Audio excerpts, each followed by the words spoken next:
Assalamu alaikum mare musoningo ora ka kunyingeli Gambia Mali Mauritania Senegal Guinea Bissau ora soninge njukunyi kai hayni ni bakati Sony PBS TV lengoro jamanu gabe nya hayere gelli giri maga Mali nandaga wara Senegal ma Gambia tarendi kenno wodi speaker ngakibe maga watrini to ngadi jamunga ado minnangeni agari Gambia inshallah. Salam alaikum, ntokoni Musa Kamara. Dake togodo jamu kita soninkara bawin ke sare Costa Rica bangne. Costa Rica jamani bucine nyane aga Amerika nakane. Okay, Amerika. Ke faba jamu nyekera gana wala katangana. Okay. Fisha. Idi soninkan jamu do toko kininga Afrika. Okay. Au tanjike do sinosiki baka. Okay. Tanjike besu kunyini. Inshallah.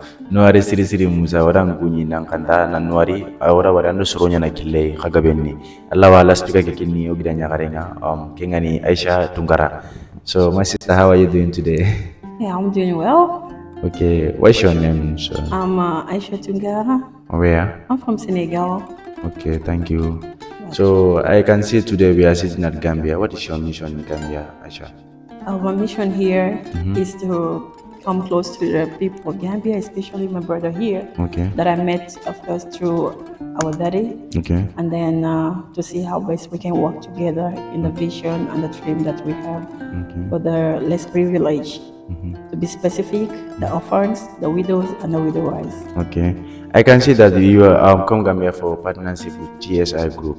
So your foundation name is a ACB Foundation. And then we have here TSI Foundation Group. This is the founder of TSI. Yeah. What is you between TSI groups? The ACB Foundation, it's a charitable foundation. Okay. Association Caritative de Benedict. Okay. That's because it's from Senegal, Okay. a French country. So just like that's Benedict Charity Foundation is a charitable foundation. Just as I said it earlier, we are standing to reach out to the needy, to watch over the kids, the street roaming children, to make sure they are educated, they go to school because they did not ask to be born. We have heart for them and the widows that they no more have husband, and life is a bit difficult. We know all over the world it is really not easy, but with them it's become much more difficult because they have no husband close, or maybe the husband has no wife closer. So God's put in our heart to remember them, which we are trusting hard together as a brother, my brother here, that we should join hands together. Whatever one can do, two can do better.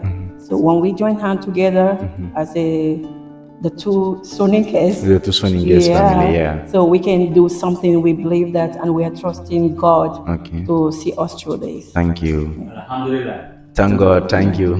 You're Thank you so welcome. much. No worry. I can see Tungara is a Sarahule. Why you don't speak Sarahule language? That's because unfortunately, I did not grow up with my parents. Okay. But I'm gonna shock you guys because I will speak Sarahole the next time I meet you guys. Thank you. Thank you, Aisha. I start learning from him now that I'm very close to him. Okay. And my daddy is here through this book. Okay. I'm gonna be the first. Okay. Among the first to buy, so that I will learn my mother language. And at times when the Soninkies are sitting speaking, I don't speak it. It pains me a lot. But I know God knows my heart how much I want to speak it. So by God's grace, our Lord will lead me to do it. Thank you. Yes. Harna noenya. Harna ndema. Amina ya Duro Rabbi. hoto de Tunkara. Amina ya Rabbi. Thank you. Baba, thank you, Tungara. Thank you so much. Let me get back to Simaha, Mr. Simaha, the founder of TSI. Simaha orang kunyi geli Gambia mam England tarendi alungare mumansu ambaye ni kakati.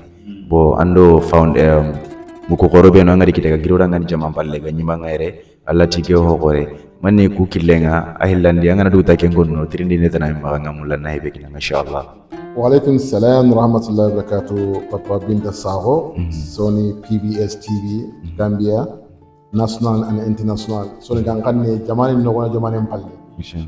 Oda ka sukuni oda ka kanta hoga de ma ko nagaranga ne mo ko be kudo sere on tay godde Masha ko kuni sonin ko nye oro sonin kempo sere al kunu ga sonin ka kuna falulay na soronde ma na tampintonde ma na miskinon dema na lahatimun dema na development liri jamane noni na bo jamane mpalle heri ga dingra suya wona kenya munduno wona dikato jamane nya o taxalle mo o debu non o dala kuna gara ngani o to wa gollini so wa golle munda o do golle dome de ngi ko tagal alhamdulillah o gida horenga Musa Camara na ngirima America taga no gondi Costa Rica na lo nyo jamane no gondi latige ayam pasoy kuran kunyo ran kanta Musa na lo gida nyagarenga ku menu gida nyagare kana ado golli biga min Senegal no gondi kudo na kabare mu ma alla da nya ne ko taki ay ta wono magay ko Gambia si magala gatini Aisha Tunkara Noari oran kanta ado golli biga min Senegal no gondi kinyan do ya rempaga okay to ninka lemmenju amana be so nkin bane de ko gani kanyina manyai anga bere na otuke di misenga ma hamaren ne awasu jema hatimu miskino to go nu kelo ga fati ga ni bido ingilan kanne no on sarankulen kanne srebi nu kine ga fati diga da du demana demana muccu ga urdu bare diga ikite ngati halle nyankane demunu ngima ga denon ngima ga igi demana ogre nyaare ke asi kenya no mon kenya ndo ku ya dem paga uga do ki tempur katay okay ali ura ngolli okay men ki bi gama kinga na TSA gama ono man nin koy me ono ki tunkiri me ono kun tawo me ongolli to wallahi ongolli okay so ndunga duna to ko na suya wakata suya okay de maninga dengra suya harangala meselle nyawtu bagi lembina mpampa troke muno tehu hakile gamma kan no nan panyu ndai bagana na tikato thank you abagana tikato wakili kunu ya ile hindenga inde bina ngoto kunu gota mi gana amma Allah ba gurin gana guru kabi anna wana ka alhasini aslinya sir so ningi wami munda harun dogoto ona bogo onde man way kar sadakan tay munye jaka ngasre ma o gine nyana gamma kamin gamma anga gori nya bak bagay anna ni sadaka hadi Benefit Foundation hadi gori bare koti aslinya na to Gambia Senegal Mali Burkina Faso Sierra Leone Guinée Conakry Guinée Bissau TSA Charity Foundation o ko suno gon Allah haga na nyagadi o ko wa ko tenkini me Senegal Mali Costa Rica Burkina Faso Mauritania alhamdulillah Allah tige nyani ke oda bismillah anwari khawaga de ben ngon noare simaga aywa kyani harisa ugata o yimu karagani kembere kebega tawoni karage akille ni gelima mali gidi maga wa mulawna trindi to ma ari jamu inshallah kembere sarambu okay nge to yani Musa Saramunu angana daga mali gidi maga nata Musa Dalla Saramunu kengindo Musa Kutumba kame Musa Dalla Saramunu ngir maga ndebe no kusane ya kempalenke ngollengen kebe ag lingindanga alla gadi ndeme Kenya na soninkan kanne akati urugini kamo adaga na kane kamo ku bukuni banya ringia idbrandana fono ninkedo satananya Saramunu ntogonya fayke Musa Dalla Saramunu ke yo nkedo satananya ku debari fanangunga mashallah ogadi debari kempale odi iwutu ninya na kimbaka soninkan kanne ngalle mbegay na Gambia soninkan kanne mbegay Kenya Gambia khalle nya fa Gambia ge ka isubo kitab bana sagama bana okay oku gollen Kenya ke na soninkan kanne ngarangundi ke fini soninkago adamben manne soninken manne bane sarang kabila ni kutuno on kumuru ndunyai ogi kharanga nanke titunu do khirsum battenga sadi ga sankun bakko wax noari yo fobe ga dinjo fayre kenni ndo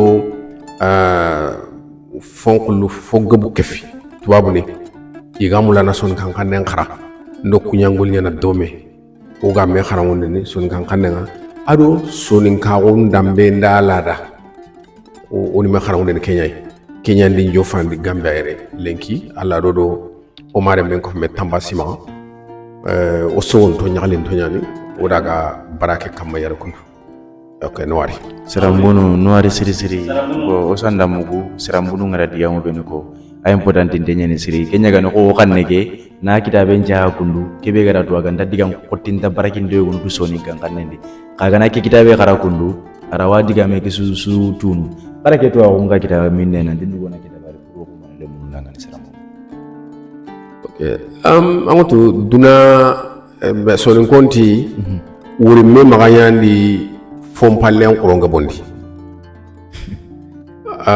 wari me maganda fompallen qoronga bondi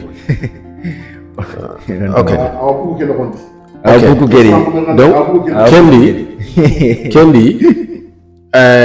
senegal fofu su dabari andi yo wawori anger sera anga suke da batanga yo oku bangen kane buku ngebe nyando kitabe ngebe nyando buku ngebe nyando sorongar dabare khannen chuyi duna khannen chuyi okay oro wori nanti serenga na khanne su khara na tu fo bera gande ne kane kenni khanne be anyi megar su gamay kenya kat serende ne kane bawro wori nanti duna saran ko fo suga daga kane o gori wori soronga netene di batege gatina hari min ki ganya katina oro wori nanti kudi me sakan khanne nya khara wallahi kenya di den kane kendi o khari qanunanti ona lokei ona khara mu khana daga kane ko kutuncu daga mobe ya serambuno noare wara fami ngida no konni kenya ne kitabu ko raga na kagala miliwari ni dabari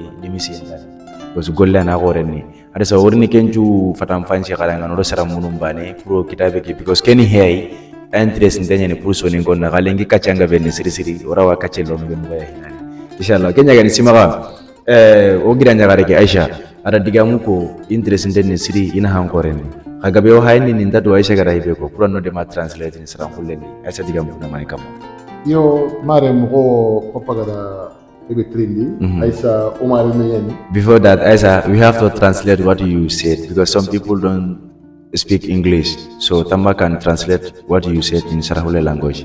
Yeah. Yo, parce que Aïssa ni Omar Menye et Aïssa Tunkara. Abaka Sénégal Dakar. Okay. Foundation yana maga demanding kaho.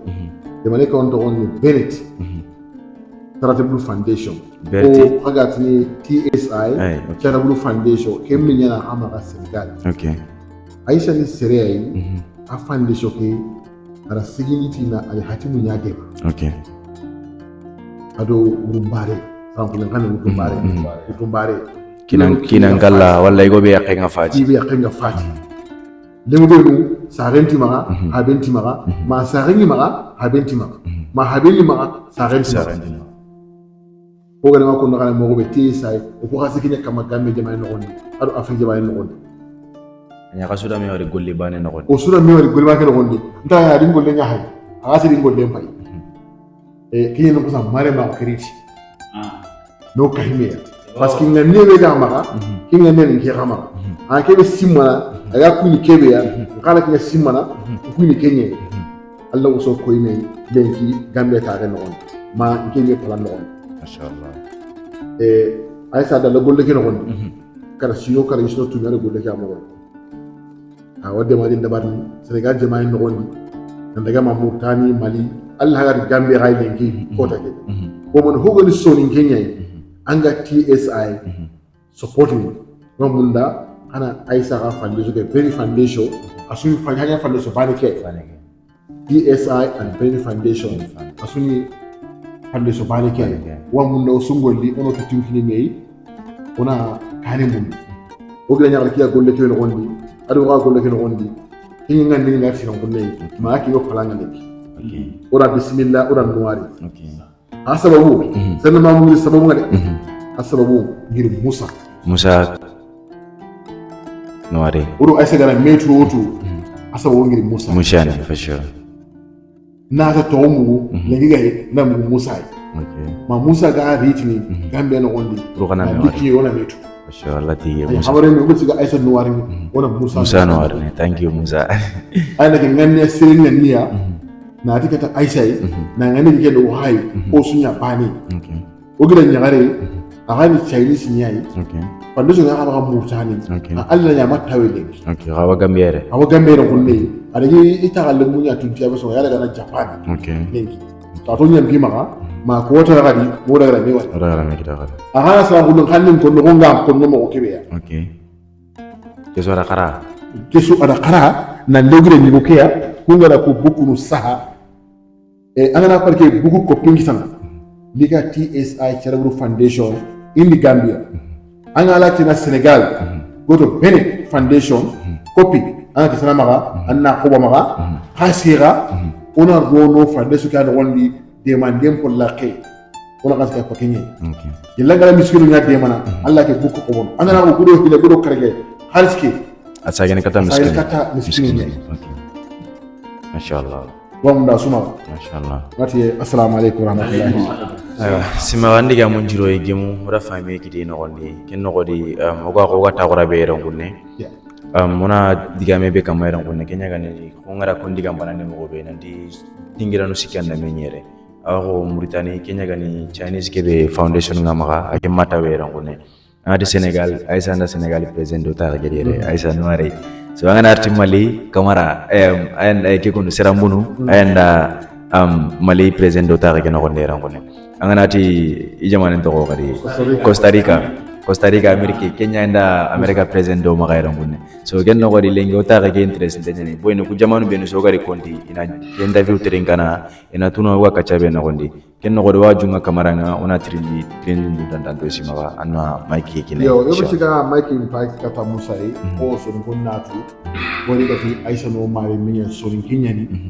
angati so gaga sare ni jawani palle ana so ngan hanne ke amma ko anda tun ha ana munda annan hanne jannatu kin cha bunya ma o wala ke buku kare mu gara kita ko wala so kinye anga sare halli anga da so ngan halli anga mu kanna hara annatu Allah ke buku ko bon anga famu to Aisha so kinye kama sare so gonno pano na sare America an sare England an sare France to anu ko America mai kana English kono kana France nya kono kana Bambara kono kana Maliki kono so nga ganne ke amu muray hono awr no ne wasa anda fam akini sawma mar ke ngoy meta ga gedi aba ha gambere kunne ane so ni ngonya ni khanda kan yo ale Maliki inda Maliki da Maliki da wulang ngam kan aw ko da ganne ke bukumba gandi yo kenni so anna o wanna ara anna So this is a helpful way that doesn't speak, so we should try to keep it. We'll be proud to speak our language. Okay.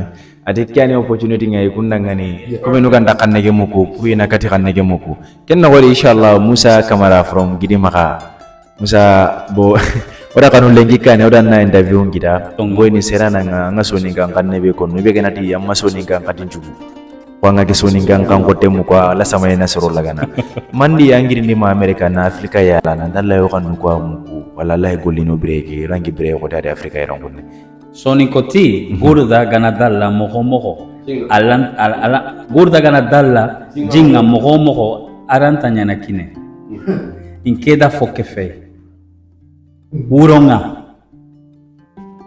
anti jofenaide sikangana kenya inkela antanya na soninke kawaha to yogonu lawa dunya na soninke soro yogonu itini soninkale menyaninga igana kenko nyakalinia igama kenko itini african kenya nanga o igani ngori europe ndo fetambino itini osumbana itini osumbana o jaka inke masare afriki insare ameriki bangi ngoro no inkarano ngangle khane kongo ado espagnol khane ado french khane ka lemina ko meni french meni soni kan khane kongo de ambara masoni ka indi sera anda sera ya ko ini nanti seresu soni ke o wala kabila tanasere arawa soni kankane karangana angana daga franci in soni kankane karangana mi franci kankane karangana yu France khane kharangana o angana daga England yu mendo khane kharangana Anglais. ime khane England khane angana daga Sin yu mendo khane kharangana wandi khane na ime khane nya kharangana Sin angana daga Costa Rica yu Espanyol khane kharangana ba Espanyol di mara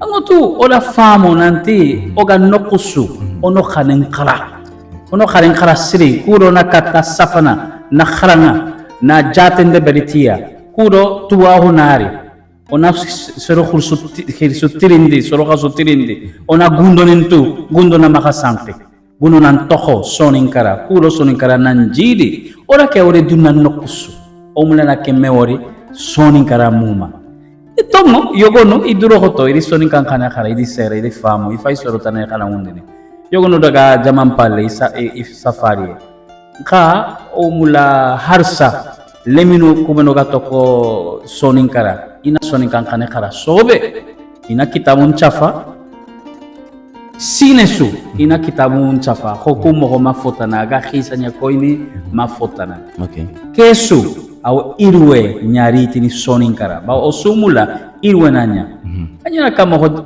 kharangin palle irwe dumante lantanya nokku kharang sobe gantono kenyani mali jamane ba wenke fa gini maka mali I do duro ko eta nyani mai na hanuku wurgindi Nisangi.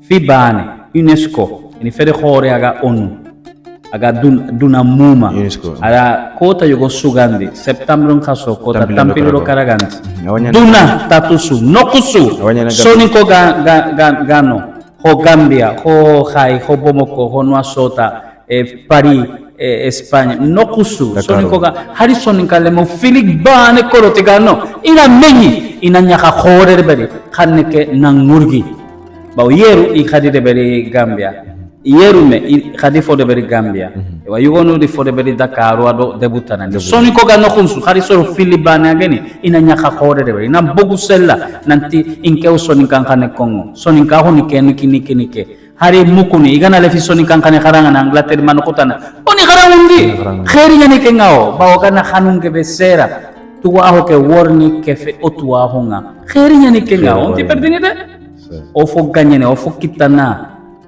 o sime maha Allah sagoni kenga ona mahasanku ona tuwa hon kita ona tuwa ho ke fe otwa honga kuro na daga kane tongu ora korosinanti makambano yogonu soro yogonu ido golintime I khalisi muruno Afrika ima fokita tuwa ho gana gobo anke inke o suko fumanto o fay golle ke jidindini kuro kusoro na gollen kita ala waya nyinye ngore foyo gongono o kusime maha nafante jaka o gana fosirondi ora wa gaga na jonko hota kuro khalisi nan kite ina kata yekhini ina kata golu de bereni nyinye gongono serdingane lawanya nano oron duro hoto ona wandi turiti na jidindi serdingalu kudo ona kata foigana ona maka haji ogama haji on takatele itumuru dogodoringanga haji ne jangiro kali sin takabini mene asuki tene do ige fonunga ige fossire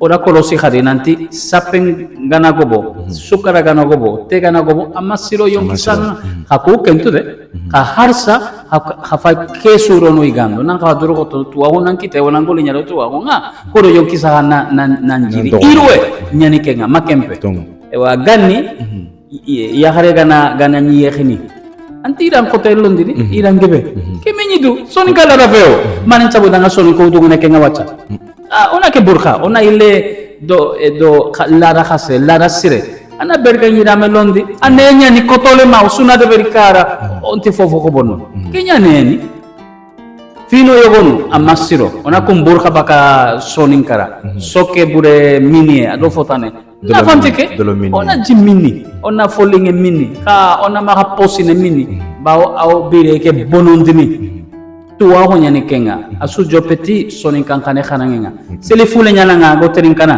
ana fulan kanen kara seli sira kenya nga go terinkana ana sinan kane araben kanen kara seli bambara nyana nga na bambaran kanen kara an kanen kara siri na tuwa hon kita kenya ne mene irwe ke beganya ameriki bange arawanya na yere ona ogana duro khoto ono kitu kinmei koron duro khoto irwe na nya afrike na nya sonin kara ari kumiro ga sonin karam pale franci europe o ikunna sonin kan kane khara siri amadala ni pari ndaga men jangu kunyi pari o masala hata minni kembere di mobility rindi ina denni muire khenga ngaro mobili di mawli unu dana ketirindi atoho ajamu agageli no kumbe agada sonin kan jamenya ko inchage sonin kan hana ko akori fo famu jaka sonin kale menyani afawa sonin kenyani asari afriki ka kesare franci au franje ngane bana ko ari malita bane amma khane ke khara ona ke jara kamogo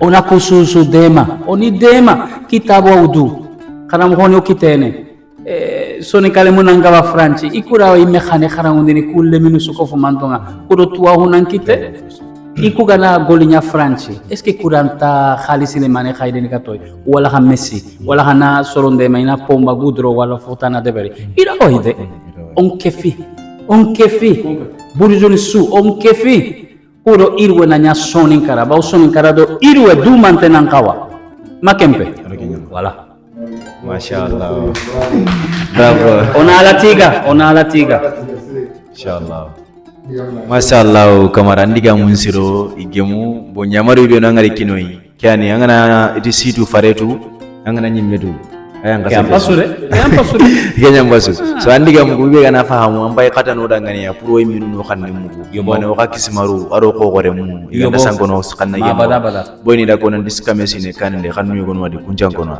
soronga jotini nanti masoni ganganne ngari masoni ganganne ndari kenya ni soni ngonga gara hay na UNESCO ta ko ni kenya gani September 25 ina dabare pour kesu kanne ke magasango kenya ni mene Gambia dabare yere sino hilli kesine be garne kado wakle ngara dabare kadi kenga nyana dipase so harisa andiga munga siro igem sirisiri o mun launja ke kata ogidai kenya gani seram kunuma kemira onari kata Aisha ona bu program no wadi kita inshallah seram mun bo harisa giriran lato gelle malima Gambia bo korosi magan be gata o miron kunne ayni TSI Foundation kamane o kamara agani sera ya duro don dengane so ninga nguru gande ndigeli lenki kamari oda de mina mewari kya fai otare ta filandinya Aisha tungara ore ogira nyagare o mare me sarangolle be gara tanda sarangolle muku kasi makan tina karang menjini sarangolle nga okay I know inshallah so kindi ora wantiri mini anglo yake golle na kitabun jaha sarangolle kanne anda jamanu mani meta bar golle no anda ga kuna so ninga oke imara utongo so ngana tangolle muke nde jamanga bu debar do ke kharange batanga o taga kenoko okay nde tagebe nya Burkina Faso do kanne golle do xamne ke batte okay nde tagebe nya Côte d'Ivoire me okay Abidjan do Bouakeni do xamne ke batte mashallah ndaga Mauritanie Sénégal ke Gambia yere nde tagebe to Gambia yere Gambia soro bere sigin to ngaro son kan xamne ngurgi ndem batte ndi wo meto siri ndi de meñi gebu de bari xamne ke xabaren kamara yo kempale xamne ke golle ndinde di ma Amerique ndaga no sinego ndaga no na khasula manunya nonga America kempale adinde ma fogebe senke nga xamne ke xarange jopana brebe kembre nte France xanentu ay nte France xanentu xamne ke xarange chabuda angara France nde France xanentu da batang nde fonne mu en tout cas antoine man angri minne anglais xamne law ken kono nde photo arabe xamne da batang nde fo xara ebron xamne nga da batte abran ben sara gon kon xamne nga funne tungay do xamne ke xara nga batte mashallah donc ko musa ger ko mo kebe angana xamne xara anan anir wona anan den kana lunya ko ina ana kilunya ko ina anan den kana okay kinga fe adin do ser gebe tan ko be ku soron ku nyogoni ay ser ko gobu tan nono ndo kun kagre mewori ogre be metu do xamne ke batte mashallah yo igi ngala dana tige tun kay Aywa, kiani sarambunu nuari siri kia gemoi ya daroma wena ramare menga golle suri golle ke karam bagandi aran kanya no golle ke jare sakadi jamanu na manga daga ma amerika kinni golla ya jare ari sauduana lemunu nan de korombo ono kanne ngara angana kanne ngara ngara tu andaka prono ko tambi no gonde kembere tamashi maga manna maga kata gambia ngonga boeno dalla taxe mu cindi bo muke ganari dingirai ana jatiga kita bo lengi anda mukunu invite o sura kata irangunne so ne bonjura wari o suka chadomi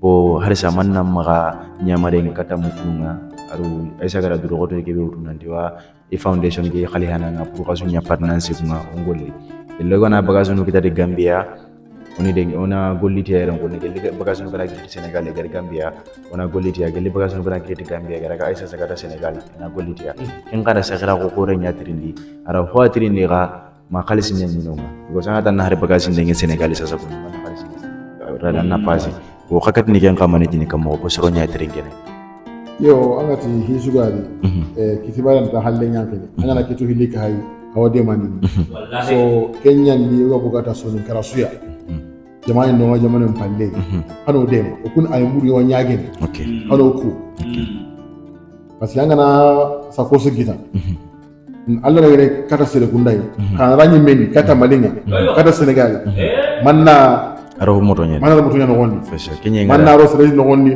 manna masin ken kan wonni manna sasi nya ko hare haragara hare se je gane manna mara nya ko har kiya gene mo ko ken ka su na bure mpak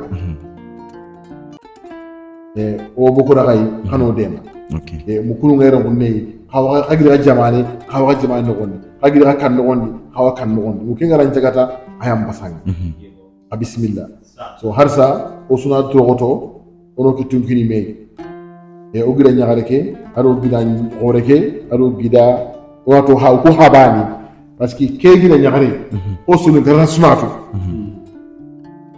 agida nyaran denga igobeya baji ko tunkara allon kare tunkara sugatu ke gida nyaare nyaare na kenga tunkara kundai sede kundai bundu ita ko dempa no nyi mashallah ha kilo mare minye mare jana ngiran kan ni Allah kan no on ngiran kan Allah kan ho wala tunkara nyai dima ki halle jawar ki kare o aisha tunkara o gila nyagara nyen tunkara magan nafa o suna bugu o ki tinkine ona dema golle ken ondi haro gadi am gobe o suno bu freng o ya ko na da mo ki tinkine me inshallah bangar ke bo sawra wonyo ho hoy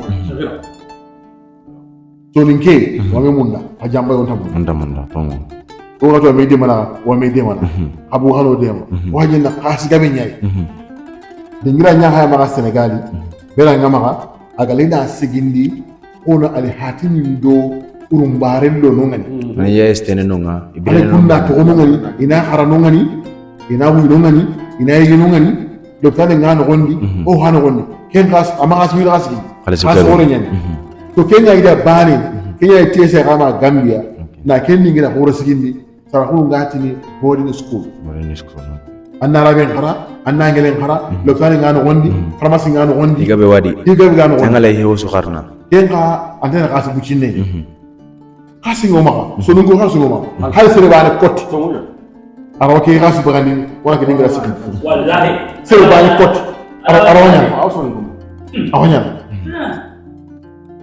sere bane kot $200,000 kenga har bane so ngoma yana ga biran ko anyame fofo haro dema inshallah basun dari inshallah harisa soni ana raga malin khana gondi gidi mara killo killenti ma gidi ma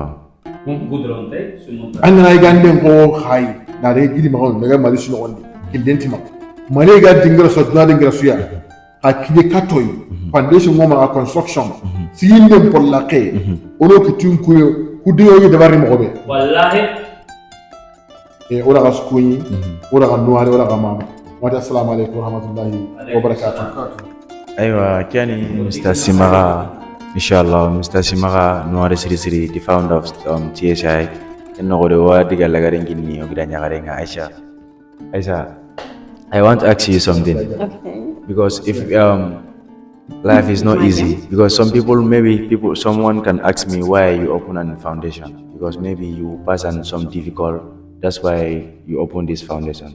why you open foundation for helping people like who have a accident like marriage problem or kicks? Why you are helping them? Oh, just as I thank you for the question. That's a very good one. Thank you. Okay. Just as I said it in the beginning, Okay. we have heart for this. Okay.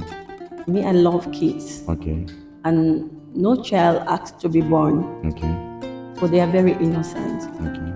So no widow asks God to kill their husband. I believe the same with the widowers. Okay. So if God lay it in your heart for you to be there for them, it's because God wants it. So if someone can ask me why, I will say it, God knows why. Thank you. So I just love it, and I don't like to see others being suffered. So this is not only for the orphans, also. As we used to say, I am a brother and we all here, we said we want to give them home, not house, because house is very different from home. We want to give them home where they will feel loved, feel, being among the family, and close that gap that they have lost. Because when you lose your loved ones, there's a gap that will be there. You'll be feeling pain. So we want God to use us to be there for them, give them home, dress them, feed them. So not only orphans. At times you can see some people are not orphans in the street. They have nowhere to go. The kids are with barefoot, nothing to eat. So when God bless you with a little, you can't wait until you have millions, billions before helping people. So when God help you, bless you with a little, share it with others, and you will see what God will do for you. Let us be there for each other. It is true that I don't speak my language very well, but yes, not yet. Thank you. Thank you. But whatever you said, I can pick the point. So that's why if you guys see me smiling, I understand. And the next time, I'm going to surprise you by doing this interview in Sonic language. Thank you. So yeah, we should be there for each other. We should help. I'm calling to all the Soninke people, not only the Soninke people, but the whole worldwide, so that we will join hands together, mostly the Soninke people. Let us join hands together and be there for others, especially the leaders of tomorrow, which is the children. If we don't prepare their future today, we don't know how tomorrow will be, especially this generation that we are. So we should join hands together and help those children to grow in the way that God wants and not the way that the world wants it. Thank you, you all. Oh, thank you, Aisha Tunkara. Aywa kiani ore nyagare o gira nyagare Aisha Tunkara so diga menju nyama atoka hoho kono so ningegede yomuku hagolle ka gote ne magapuru ina wendina diga mege sagandi arisa ka togodo batenga Sony PBS TV matare ka dori ga lerini kadanga ni interview nga kanwari kagara time be bunu ne kago hayni ken no godo be no gata ga ne rangun ne kenya ga ne Musa Kamara from America, I think so Latin America. Okay, Central America. Okay, hawa nangiri Senegal ke kundu Aisha Tunkara nangiri Senegal tambasi maga nambu Gambia lungare kendo Musa Serambunu nambu gidi maga Usane aro papa binda sa ko nambu kulari dembo nyuma kendo Abdurrahmani Sane ayni cameraman nga nambu kulari dembo nyuma oimu tumianda una ke program dabari dome Gambia no wali age modangani ko dabe kenya gani tibabu ngaso nga menga so ngata mundo nyerunga dimasi ngotanga wa Gambia tarandi tambasi maga kanna wandi alisa seresu anga live ke interview ke hani khandro to kana siyo dangani ile Gambia magambia selanga wasalam inshallah.